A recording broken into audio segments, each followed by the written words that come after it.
And we are live. Hey, everybody. Welcome to a Saturday night puppy live. Puppy live. We are, I don't know if you knew this, so I'm going to watch the comments. Today is National Puppy Mill Awareness Day, or Puppy Farm Awareness Day, depending on what part of the world you live in, what you might refer to it. And I thought, what a great opportunity to introduce my brand new puppy, who did not come from a puppy mill or a puppy mill, came from a very ethical breeder. Introduce my puppy to the world. Hey, Kay, how are you? And I do have him ready to go. He is. Let me just go. Let me just show you here in the puppy cam. Boom, there. Do you see him? He's waiting patiently for his opportunity to be a star. He is snuggle-bugged there in his crate. And I'm hoping you can see that, because I can't see what you see. So that's what we have going on tonight. I'm going to do some live training with him, but really it's, you know, in our world, we know puppy mills, puppy farms exist. They've kind of been back in the distance, but more recently, another professional online dog trainer has been disclosed as being a puppy farmer. And that kind of caused like a lot of heartache for the entire world that was involved in that. Kind of shined a light on something that's a super important topic. So if you're joining me live, then I would love for you to tell me where you're from and put in the comments. And I have a question for you. Do you, and this is one of the things that I want to talk about tonight. Do you believe you know the difference between a puppy mill or a puppy farm, depending on what part of the world you live in, a puppy broker, a backyard breeder, or an ethical breeder? Do you believe you know the difference between all of those? And I just think awareness is so important. One of the things I'm going to talk about is that my team and I have been doing a lot of research to find charities that we could get behind. And I'm going to share with you the first two that we are going to be supporting in the efforts to shut down puppy mills and to bring awareness to anybody looking for a dog of what that looks like and why it's really not a great thing for you to even consider. Fallbrook, California, Valerie, I taught a seminar there. It was in the 90s. It was in the 90s. I don't know what part of the 90s, but I remember my late husband and I stayed at the Lawrence Welk Inn. That's where we stayed. So Kimberly says she does believe she knows the difference. Shadow says, I've never heard the term puppy broker. Thank you for sharing that, because I hadn't heard it until I'd heard it, and then I had to go and look it up. So, and in different parts of the world, it's more prevalent. Like, unfortunately, here in Canada, there's no legislations against puppy milling yet. So I will give you an example. And I don't want I don't want tonight to be, somebody else who's never heard the term puppy broker. It's a biggie. I don't want tonight in the comments to turn into anything unpleasant. So I am 100% supportive of rescuing dogs, of rescue associations. I donate to them annually. So I don't want this to become a political discussion about should we be breeding dogs or who has the right to breed dogs. That's not what this is about. Tonight, it's about educating, number one. It's about loving on some puppy and sharing with you. I've had my puppy for, is this my second day? 24 hours. Yesterday was 24 hours. So it's been 48 hours plus a couple hours that I have had my puppy in my arms. So you're going to see what do I do with a puppy that I've had for 48 hours. And hopefully, even if you don't have a puppy, you might know if somebody has a puppy that you can help them with what they're doing so that, I mean, my goal is for puppies to have the best life.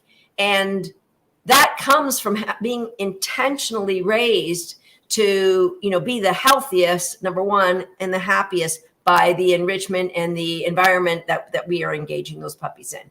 Okay, so a lot of you have never heard of the term puppy broker. I am so glad that you have turned into tonight's live. So puppy farm or puppy mill is when a person or sometimes a corporation decides to breed dogs because they see an opportunity to make a lot of money. And good ethical breeders rarely make a lot of money. Some of them lose money on a litter. Okay, my last litter, it cost me $15,000 to raise that litter. And I sold each of the 4 puppies. Well, I sold 3 because I kept one myself. Each of those 3 puppies, I believe, were sold for $1,800. So you do the math there. There isn't done correctly, done ethically, there isn't a ton of money to be made when you're breeding dogs. Now, there are a lot of breeders that do make a decent amount of money, but they put in a lot of hard work. And really good breeders, guess what you're getting? The experience of their knowledge and their decision making on the number one, the health clearances that they do. When I was a kid, my mom wanted to buy from a backyard breeder. Why? Why does anyone want to buy from a backyard breeder? Because we didn't want to pay for papers if we weren't going to show the dog. That's all the layperson thought was different. You don't have to pay for papers. We're not going to register your dog, so you'll save money. That's not the only thing that's different. There's so much that goes into ethically breeding dogs. And it's, number one, it's about raising and selecting very healthy dogs that are, true to the breed themselves, what they've been bred to do. And then all of the investment of the clearances for the eyes and x-raying the shoulders and the elbows. When you say I'm going to go to a cheaper source for my puppy, then guess what happens? I promise you, the difference between a puppy mill puppy, the price you pay, which sometimes they're a lot of money, the difference that you pay between that and an ethical, like the best ethical breeder, the difference that you pay, I promise you, you are going to make that up in the veterinarian bills that you are going to be paying when you buy from an unethical breeder. I promise you that you can either, and it's sad when you have to have those puppies into the veterinarian constantly because of some health problems that could have been avoided if you bought a puppy from an ethical breeder. So that's just a tip of the iceberg about why you should not buy. And sometimes you don't even know, because here's where the puppy brokers come in. I'm going to give you the example of Tater Salad. Tater Salad was a puppy mill dog. How do I know that for sure? Give you another example.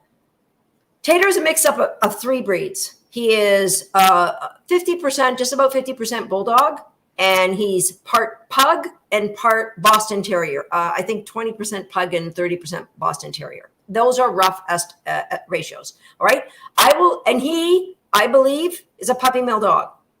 Now, Belief, who is another dog in our household, who's also made up of 3 different breeds, 50% Staffordshire Bull Terrier, 20% Papillon, and 30% Border Collie. All right. 3 different breeds, 2 different dogs. Belief came from an ethical breeder who did everything she could to raise these puppies and to have the best enrichment and the best life so that they could have a great start. Now, there's something called the coefficient of inbreeding. That means how related the parents are to each other. Now, with 3 different breeds, how related could they be? So Beliefs, what they call coefficient of inbreeding, it is a mathematical equation. However, if you get your dog's DNA done, they will tell you exactly how much inbreeding is in your dog. Now, Belief, made up of a Staffy, a Papillon, and a Border Collie, is 1% inbred. 1%, because they're all 3 are dogs. So there's going to be a relation somewhere. Tater Salad is 14% related. his parents are. 3 different breeds, 14% related, which means they're just breeding brother, sister, mother, father, everybody together. Tater's father's probably his brother and his cousin and possibly his mother. I don't know. He is very, very inbreed. Now, puppy mills used to sell to pet stores. Now, the vast majority of pet stores now will not sell puppies because they know that's not a great environment for a puppy to be raised. They get shipped out between 3 and 5 weeks of age. It's horrific. Breeders, you should be hanging on to your puppies till at least 9 weeks, in my opinion, and not just my opinion, the opinion of a lot of experts. Small breeds should probably hang on till 10 to 12 weeks. But these puppy mills want them out at 3 to 5 weeks. And sometimes they'll lie about the age of the puppies to get rid of them. And so what they do is they will sell them at a wholesale to a puppy broker. And I got to tell you, of all my friends that have doodles and think they got them from a great breeder, I don't have the heart to tell any of them they got their doodle from a broker. And I know that for a fact because you are handed your puppy in a parking lot somewhere or at an airport somewhere. You don't ever get to visit the puppy with the mother. You don't ever get to see the puppy with the litter mates. And those people, most of the time, will follow up with a phone call within the first 3 weeks of you owning that puppy saying, oh, little Fluffy's litter mate really misses them and they really want them back. Stall, please. If you don't know, you can't do. That's why awareness is number one. And that's why my team and I are getting behind some of these organizations that are really pushing towards shutting down puppy mills, puppy farms, and educating people. Because the best way to shut down, in my opinion, from what I can gather, puppy mills are it's like a game of whack-a-mole. You shut them down in one area, they're coming back up in another. And they're just doing the same thing because there's too much money for them to make because there's unsuspecting people that are going to buy these puppies. However, if we can educate the world, you share this live with everybody you know that even has an inkling of liking dogs. You share this live with everybody. If we can educate the world that there is a difference between a puppy mill, puppy farm, puppy mill, a puppy broker, someone making money off the back of the puppy mills, keeping the puppy mills in business by taking those puppies and selling them and making money there. So the puppy mills get some money because the conditions, a lot of these puppy mills, the conditions are horrific. They just breed their females over and over and over again until they either die or they get rid of them because they can't breed anymore. And then they sell those puppies to puppy brokers who sell them to unsuspecting people for a lot of money. They'll vaccinate the heck and deworm the heck out of those puppies before you get them because it's the likelihood of these puppies carrying all sorts of parasites and viruses are really, really high. So they want to make sure they can keep them alive till they can sell them to an unsuspecting person. All right, so those are their puppy mills, puppy farms, puppy brokers, backyard breeders. Hey, I got a golden retriever. You got a golden retriever? Let's just make some puppies because my brother wants one. That's not the way to make puppies, people. It's not. If you have a dog, go back to your breeder. If it's an ethical breeder, ask them, do you think this dog is worthy enough to be bred? And that breeder will say, you get the hip scores done, the elbows, the eyes, whatever genetic problem is in your breed. Let's do some genetic testing and make sure we are not putting sick or unhealthy dogs out on the street because we decided we want to breed our own dog. And your breeder will give you great guidance on that. And let me tell you, at the end of the day, it's better to just buy another puppy from an ethical breeder, right? The investment you make in an ethical breeder will pay for itself by having a puppy. There's no guarantees with any breeder. I mean, dogs can get sick. But I promise you the guarantee goes way, way up when you buy from somebody who does invest their time because they want the puppies they produce to have an amazing life. That's what they're looking for. All right. So, so and I know there's a lot. There's so much money. I personally know somebody who breeds a popular breed of dog right now, and she told me she makes between $1 and $2 million a year breeding. As long as that is out there, there's going to be people that are going to do everything in their power to get a piece of that. And that's the sad. We want to produce, the likelihood of having an amazing family pet, or if you want to have an amazing hunt dog, or you want an amazing agility dog, the likelihood goes way up when you get a dog. If you're getting a puppy rather than a rescue, you get a puppy from a breeder that has a history of caring for their puppies. How do you know? Because they'll let you see the parents. They'll let you see the puppies in their environment where they're raising them. They will probably have aunts and uncles to say, here's all the health problems, and because if they say they've never had health problems, run, because they're not telling you the truth. They're going to have something. But we've bred 100 dogs in the last 10 years, and we've had, one dog with OCD and one dog with hip dysplasia. Yeah, that's what, it's going to happen. But you need to go to those people who will be willing to tell you the truth. All right. So puppy mills, we're going to work together. We're going to shut that down. Education number one. Puppy brokers will be shut down when our puppy mills are shut down. And if you're a backyard breeder, meaning you haven't educated yourself on all the things you need to know about whelping and rearing puppies, about educating and keeping them safe and healthy. And if you don't know, it's so much work to do it right. If you haven't done that, but you're really keen to breed your dog, go back to your breeder first. That's the first place that I would suggest. All right. Now, the lines between an ethical breeder, a backyard breeder, and a puppy mill, my friends, they get kind of blurry. So you have to be very aware, because there could be people who start out as ethical breeders, and they maybe their line of dog gets popular in sport or popular for their looks, and they see the opportunity to make a lot of money. And suddenly, instead of breeding 1 to 3 litters a year, they're now breeding 10 to 15 litters a year. Now, I'm not saying you can't breed 10 to 15 litters a year and do it ethically. You can, if you're set up for it and you have enough people working for you to do it. But there's a lot more that are not.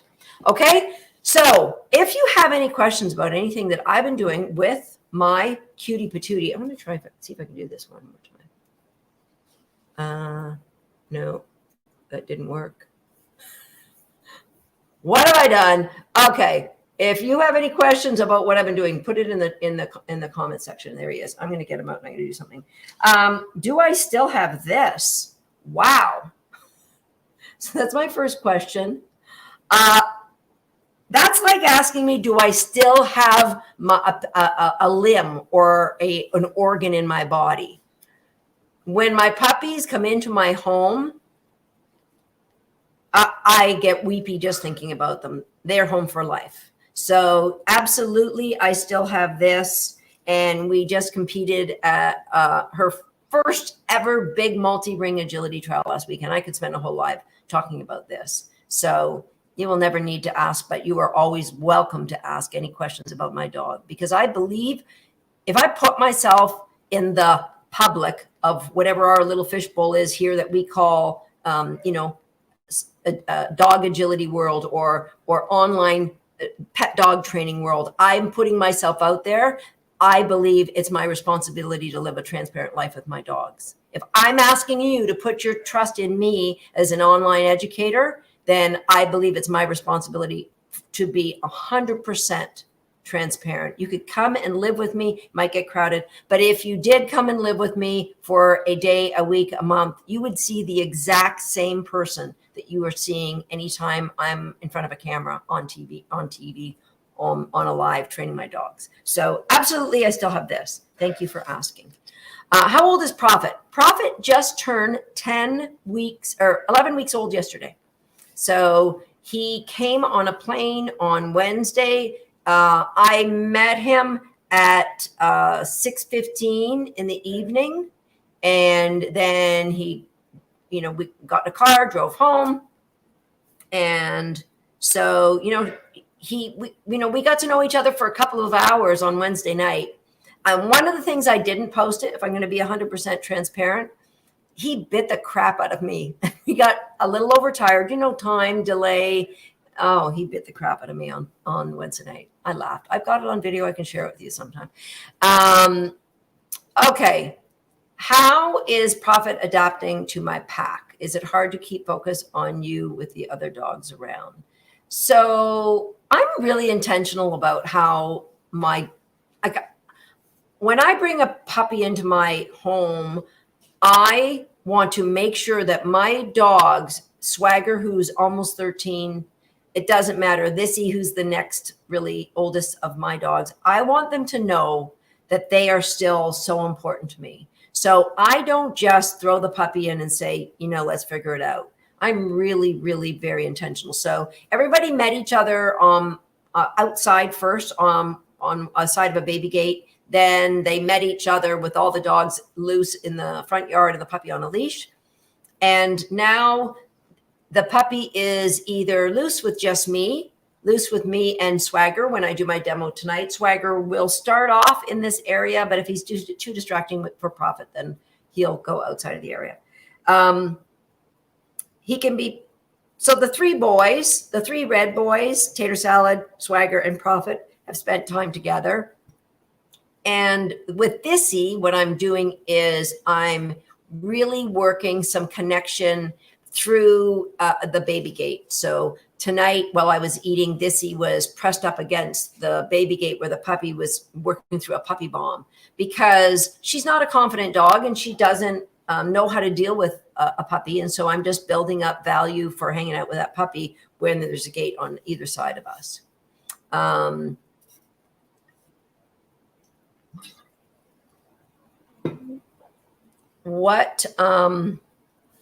Bridget asked, what was it that drew you to Prophet aside from the fact that he's adorable? Obviously, that is a live all on its own. I believe it was divine intervention, and I had no intention of getting a puppy, nor would I intend. Well, I was on the list. I really, really love Prophet's parents, and I was on a list to get a puppy from a friend of mine in the U.S. who's breeding a litter using semen from this same German dog. She's breeding early next year. So I was on a list for one of those puppies. So, but I decided that Prophet was to be my dog when he was less than 2 weeks old. I knew. So, and having him for 2 days, everything. I didn't imagine anything that he would be. I just knew that I would love him. Does he have a nickname yet? He does have a nickname from living in Switzerland. So apparently, and any of you that are out there that are Swiss, you can correct me if I'm wrong on what I'm going to say now. Apparently, when something is small and cute in Switzerland, they add an L-I to the end. So Prophetly is his nickname, Prophetly. So I found myself calling him Fitty today. So Fitty. And, Fitty Cents is a great philosopher. So I think it's not a bad nickname for a prophet either. Okay, here's a great question. Asking an ethical breeder their opinion on whether a person should breed their own dog is one option, but it just important they should consult the veterinarian. Oh, Misty, I am sorry I forgot that. Vets can also provide expert on breed guidelines, hips, and etc., as well as whelping, and in partnership with good breeders can provide the best results. So there are a lot of reproductive veterinarians, and that's who I would ask. I would not ask your family veterinarian advice on reproduction because they have to know so many darn things. Veterinarians, they should be paid 10 times what they paid for what they have to be experts of. And so there are veterinarians who are reproductive veterinarians that really, really understand that part of it. But I agree, Misty, consulting your veterinarian is another great option. Okay. I heard 8 weeks is the best time to pick up a puppy from an ethical breeder. Aren't they going through a fear period after 12 weeks? Here's a There's a couple really, really good courses that you can take that I've been through on how to be a breeder. And the one that I took was recently sold, and I can't remember the name of it. So I can't tell you the name of it right now off the top of my head. But in there is where I learned that puppies really should be with their mothers until they're about 9 to 10 weeks of age. And if they're smaller, older, like maybe 12 weeks of age. And so I've kept my last couple of litters that long. And what I noticed was, we have properly, see? Thank you, Alexandra. What I noticed was that the puppies learn to play with each other, and then and the mother's there and plays, part of that. But they learn a lot of bite inhibition and things like that from their litter mates as they grow up, which is why when you have a singleton, a litter of just one puppy, it's more problematic. But what I've found is the mother really steps in and teaches them lessons about adult dogs from that 9 to 10 week age period. So if they go home at 8 weeks, then that gets missed. And so my litter of 7 puppies, there was a lot of puppies there. They really were well-balanced dogs when they left here. And it was amazing to see Minty with her litter. She would pick the bully in that litter, and she would play with her in a way that taught her that you can't be bullies to adult dogs. So it was really fascinating to see. So I think for me personally, I like to keep a puppy. So Prophet stayed with his breeder till he was 9 weeks old. And but there were 10 puppies in that litter. I mean, man, I don't know if you could ask a breeder to keep all of them that long. Okay. How do you help the older dogs not be jealous? I really try to spend special time in the first week, and I talk to my pup. I talk to my, what? People think Susan's a crazy dog lady. That's okay. About a month before that puppy comes home, I talk to my dogs and let them know what's going on and make sure that nothing is going to change in how I feel about my dogs. So you know what? If you don't tell your dogs you love them on a regular basis, crazy Aunt Susan says you better start, right? Susan, they don't really know. They can tell by the way I pat them and the way I snuggle them. You know what? How do you know they don't know? Like, how do you 100% for sure know? You tell your dogs you love them. Okay, I'm going to get the puppy out. And I'm going to share with you some of the things that I've been working on. So I've had, if you don't keep a journal, I've been really lazy with my journaling. So I've had in just over 48 hours, I had 5 training sessions yesterday, and I had 3 by the looks of it. Is that all I had today? 3? 1, 2, 3. 3. Okay, I'm about to have my 4th training session today. So my first, I would say, week, and it's really different. This is really different for me because the last 13 years, I have always bred my own dogs. So I could start a lot of the training when they were 6, 7, 8 weeks old, and everybody went home when they were 9 to 10 weeks old. So at 10 weeks, I started training my puppy, who I knew really well, and they knew me really well. And a lot of the training had already started. So they already knew crate games and It's Your Choice and things like that. So with Prophet, he was with a friend of mine in Switzerland, for 2 friends of mine were looking after him for 2 weeks. So they did a lot of confidence building with him, although he was a pretty confident puppy when I got him. So that first week with me, I really want to build safety. So that puppy knows you are safe. And so I've seen him twice be a little bit leery of people coming up to him and sitting down and like him walking and then meeting them, and he gets leery. So today when he met people, I carried him in and put him down in the middle of the people. That was fine.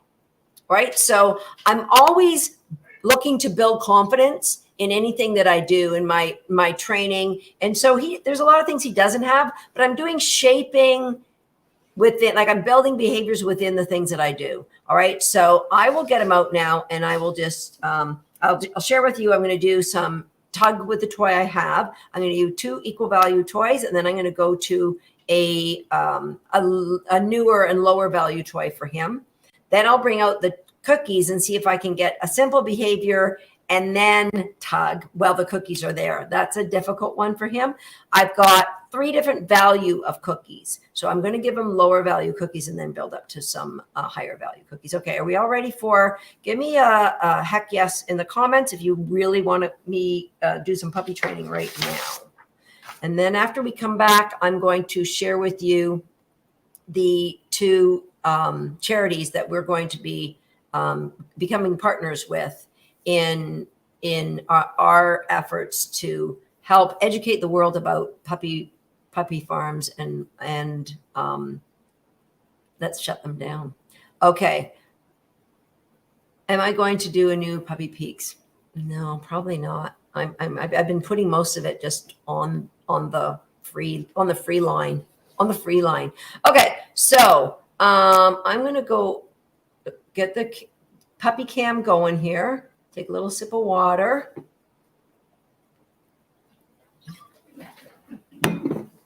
Okay, and I hope you can hear me. So I'm gonna just close this gate up. I made a little makeshift gate to see if he can. All right, I'm not going to put him on a leash because I've kind of got this area secure, but I got the leash there if I need it. And as I mentioned before, he really doesn't know crate games, but I'm just going to give him a cookie before he gets a chance to bolt out the door, and give him another cookie, and give him another cookie, and then I'm going to close the door. And then I'm going to give him another cookie, hide at the back. Look at, he's like, you got boring cookies, lady. Then quickly, I'm going to say, break. Yay! Where'd you go, mister? Where'd you go, mister? I'm going to close this. I got this tea here. Oh, and here comes your brother, Swagger. There us goes. There us goes. Swagger's coming in for TV. So I want TV. Okay, that's pretty good. Now, whoop, whoop. You keep playing with this one. Yay, yay, yay, yay. New toy. There we go. Oh, Swagger's got a squeaky toy. That might not, good boy. Might be tough competition with me, with your brother having a squeaky toy. New toy. Yay, good boy. So, so good. So, so good. Look at you, look at you, look at you. Okay, so I'm going to bring, he's never seen this before. And I'll just do a little bit of, this is moderate value cookie. So it's homemade tuna brownies. Good boy. Good boy. So I'm going to do a little hand touch. And then this is what I was working on earlier tonight, not that one. See if I can get, so that's not how we play the game. So he doesn't know it's your choice, but good boy. Here it is, search. He doesn't know it's your choice, but all I do is, kind of cover it like that. Hit and cook. Yay. And I'm just hoping. He is never, good boy, search. He's never been up here, and he's never seen that propel before. Good. Cook. Don't want him. That's his default, is to go into a DOWN. Good, search. Another one. Cook. Oh, so we've been working reinforcement zone. That's good boy, search. So those are some of the things that we've been working. I'm going to grab the toy again. See if now can you tug with the food around. Yay, that's been a hard one. That's been a hard one. I want the cookies, lady. I just want the cookies. That's all I want is the cookies. So, just ting, just ting, just ting, just ting, ting, ting.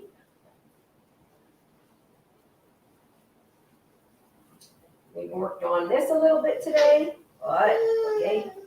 Spiky, you can't be distracting. Search. Oh, those are in there. Good. Good. That's your brother. He's super cute.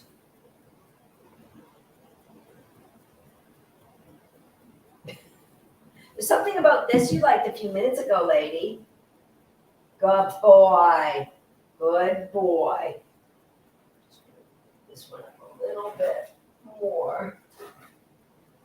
There we go. There it goes. So good. Cookie. You can't be cheating. Cookie and search. Nice.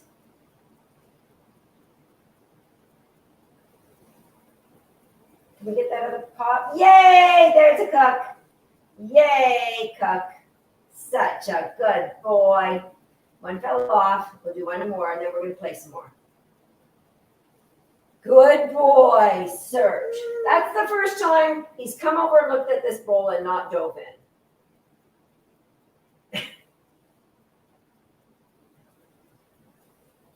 Super good. Good.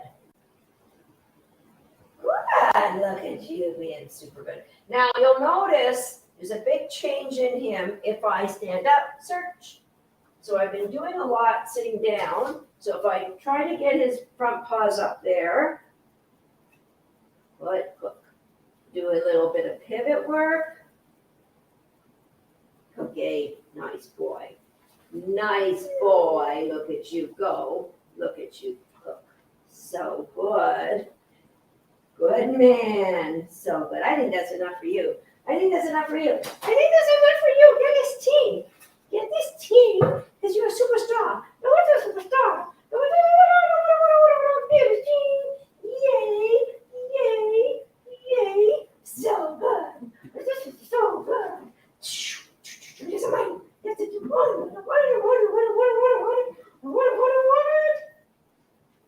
yeah, so good. So good. Okay, I'm going to go back to my microphone. Okay, so how do I end this training session? Puppy just got a lot of really good cookies. I'm now going to my high value cookies. There's some roasted chicken, some steak, some bison, really high value cookies. So I'm going to probably have 5 or 6 of those. I'm going to scatter them in here. And he's got a couple things to chew on as well. So as much as he loved training with me, he now has an opportunity to find some even higher value rewards in his kennel. All right, Swaggy, do you want to go in there? No. Okay.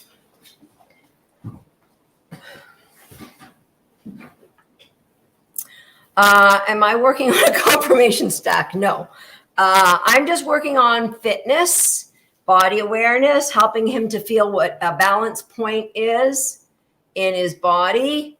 So no, I did confirmation when I was a teenager, and I'm highly unlikely to ever go back because you just can't do everything. And he's not a dog that is a confirmation bred dog. So, okay. So what did you learn and what was a surprise? What did you learn and what was a surprise from what you just saw there? Leave a comment in there. He is adorable. Would you take him for a potty typically after a training session?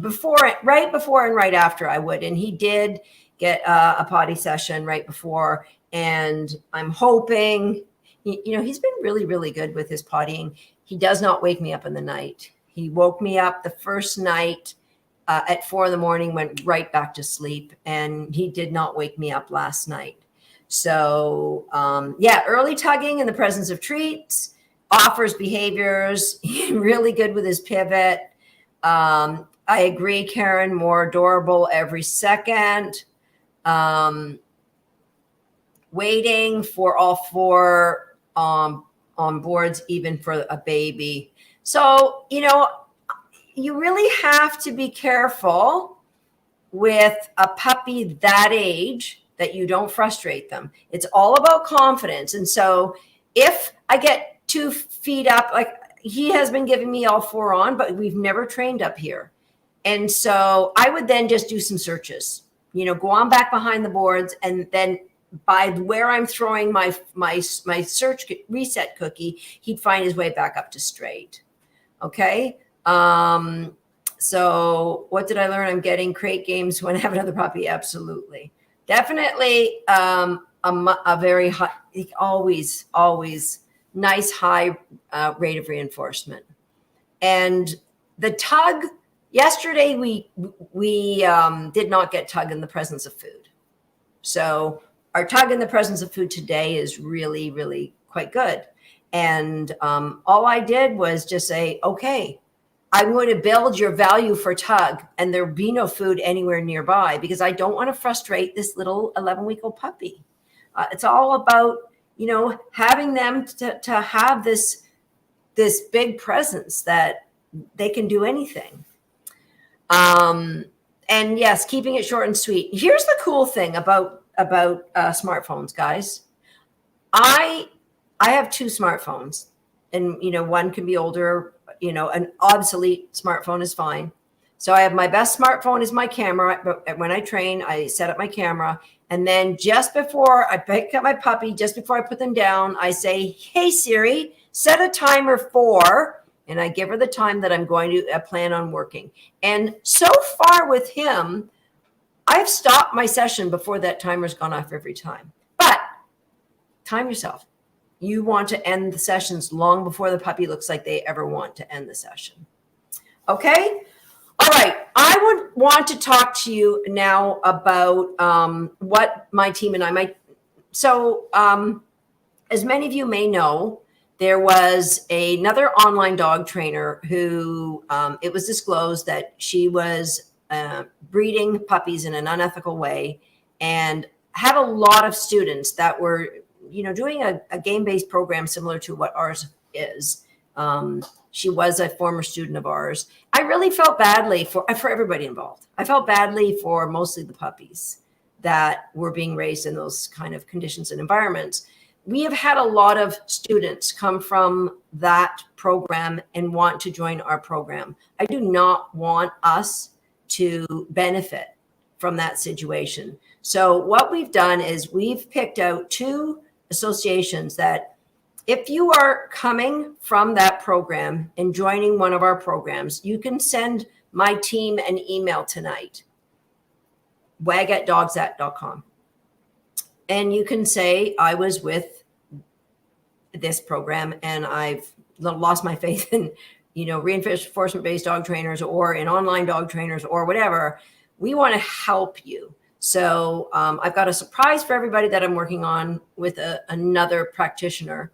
But for now, anybody who joins our programs, so Homeschool the Dog, Recallers, those are the game-based programs that are similar to what they had, they came along long after us, and they came through our programs and then kind of started their own, very similar to ours.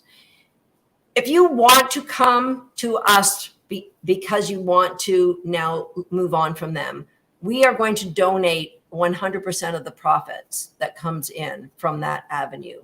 So you contact the team, we will give you a link to join our program. And then we are going to take, obviously there is some overhead, but any profit that comes into us from that are going to be donated to one of 2 rescues. So the first one is Many Tears Rescue in Wales that does UK wide. And I did say, when all of this happened a few weeks ago, I wanted to first help a UK-based organization that was working to shut down puppy farms so that this would never happen again. Is there a world that we live in that this could never happen again, that somebody could produce so many litters in one year in such in such conditions. So we're going to be donating all of the profits that come in from anybody that was in that program that now wants to be in our program are going to be donated to. This is one of the associations. If you are a UK-based student, all of the money is going to that association. If you are an American student that are in those programs and want to come over to ours, then all the profits are going to be going to Bailing Out Benji. Now, Bailing Out Benji is they're similar, but they're different. Bailing Out Benji is really into education, really helping the world to open their eyes up to where they should be getting dogs from. You know, veterinary care is expensive. You want to minimize that by starting with the best, healthiest puppy you can get, and then feeding the best, healthiest food you can afford. And then, of course, engagement and enrichment for that dog.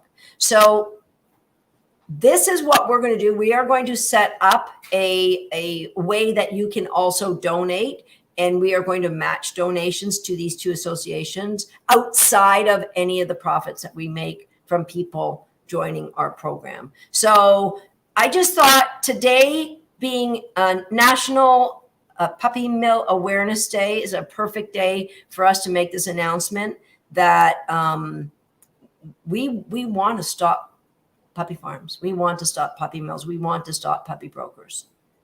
We want puppies to be raised in a home where they're loved and engaged. And you would not believe the number of things that Prophet's breeder did with a litter of 10 puppies.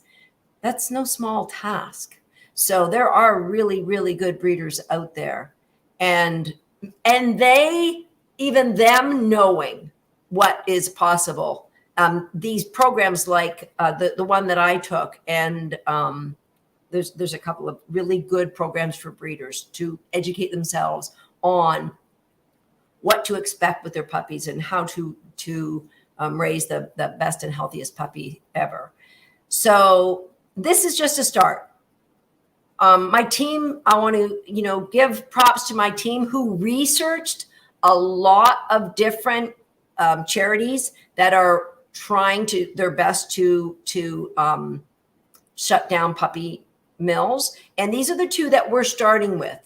We're not saying this is it, but these are the two that we are starting with. So more information will be coming out later on how you can help and just donate to either of these two.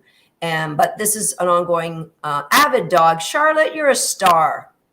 Is that still the name of the program? Avid Dog is the I felt like it was like Breeder U that I went to, Breeder University. And it was amazing how much I learned. And I've been breeding dogs for, 20 years before that.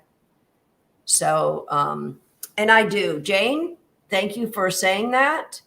I am blessed to be able to work with some of the kindest, biggest dog lovers on the planet that are constantly looking out for the people in our community to help their dogs to have the best life ever. Okay, I'm going to go and, oh, yes. Okay, so that's the name of it. Rebecca, thank you. And then somebody also I saw mentioned the other one, Puppy Culture, is similar to that one. But this is the one that I took that was, I thought was quite good. So thank you, guys. Do I have any questions left? Anyone on the team before? Oh, I got a couple more. How big do you anticipate Prophet getting? Well, I got to tell you, he is small right now, but he did come from a litter of 10 puppies. So I would expect he'll end up around Swagger's size. That's what I expect, looking at his parents and his other half sibs from the same sire. Could you talk a little bit about puppy culture, what it is and what it isn't? So I don't know anything about puppy culture. I do know that Avid Dog is a phenomenal program. And it was purchased by Good Dog a few years ago.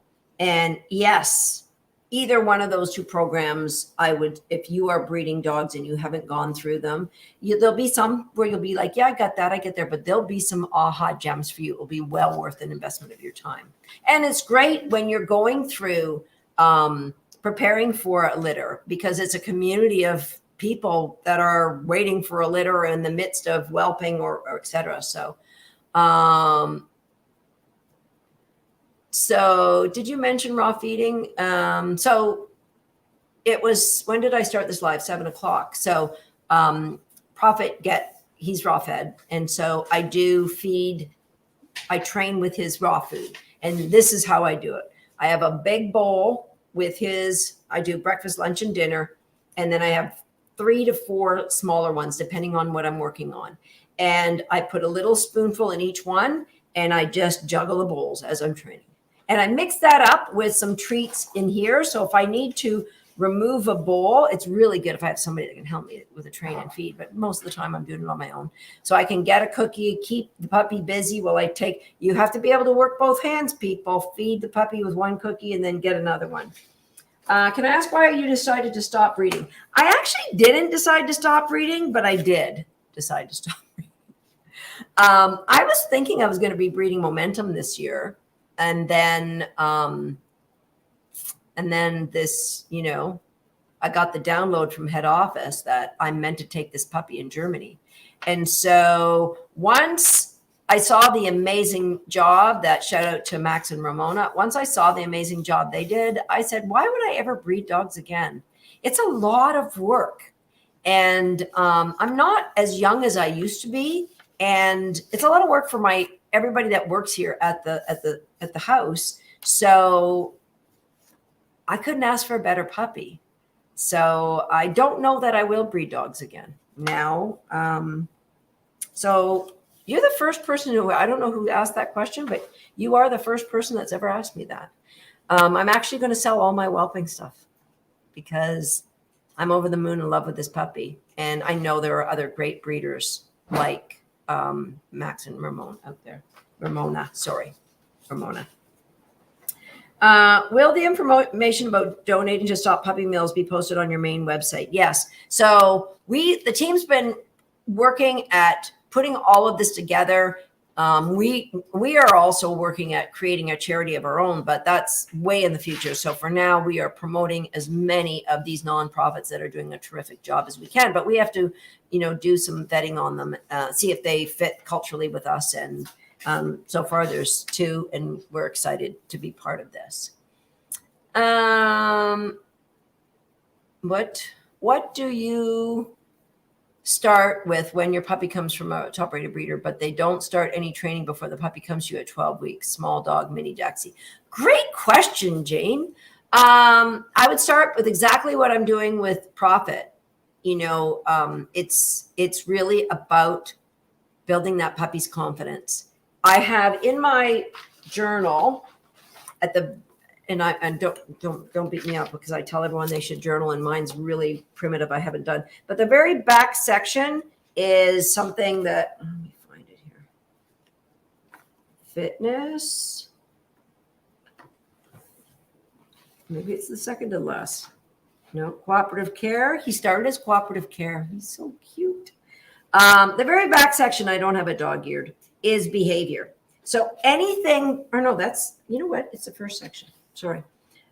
Anything that I see, like him going up to people and then just kind of pausing and backing up a bit. So that gets put in my behavior section, and my pant biting episode got put in there too, just so that I can stay on top of those things. So confidence building, looking for emotional behavior means anything that is emotionally out of range. That's what I mean by behavior. Okay.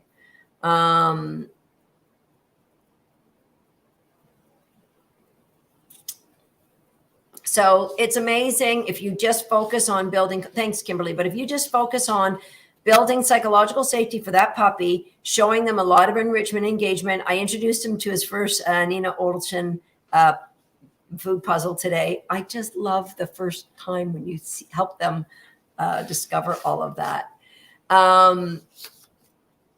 So yeah, their little brains can absorb so much. But don't expect, like, Prophet is an amazing puppy who has been with students of mine who are amazing dog trainers, and they gave him a great 2 weeks.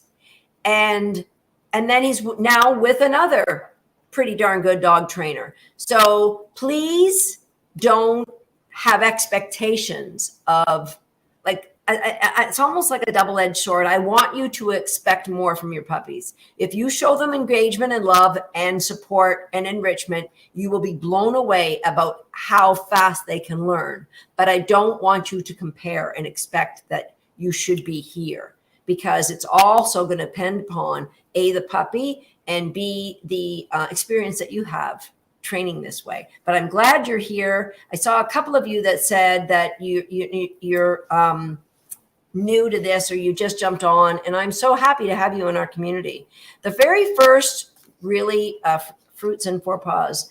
I'm from British, I live in China, been following your amazing training for years. Finally on when you're live. Puppy mills are 100% accepted here and tragically known as the only way to breed. I saw that when I was in Japan. I was teaching in Japan, and they wanted to give us a tour of these. They were puppy mills. It was outside chain link row. I'm not even going to tell you, because you're going to get, I don't want to trigger anybody. And my late husband, John, said, we have to leave. And I said, you know, this is our only tourist stop for the week. He said, we're not buying anything at any tourist station here. We're not giving them any money. We are leaving. Gotcha. Do puppies get any additional supplements? They get herbs. They get homemade coconut yogurt. They get omega-3, different sources of it. So yeah, they do.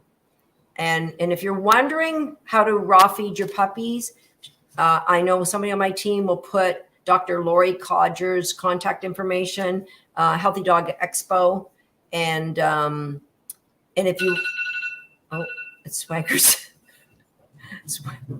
Swaggers, hold on. I'd say pretty darn great dog training. Thanks, Bob. Will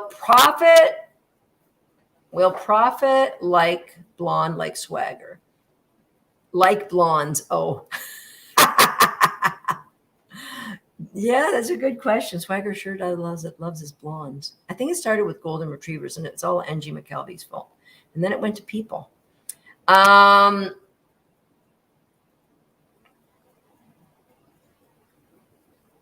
This is another controversial question, because puppies really shouldn't have bones, if you ask any veterinarian dentist, because their little teeth can break off.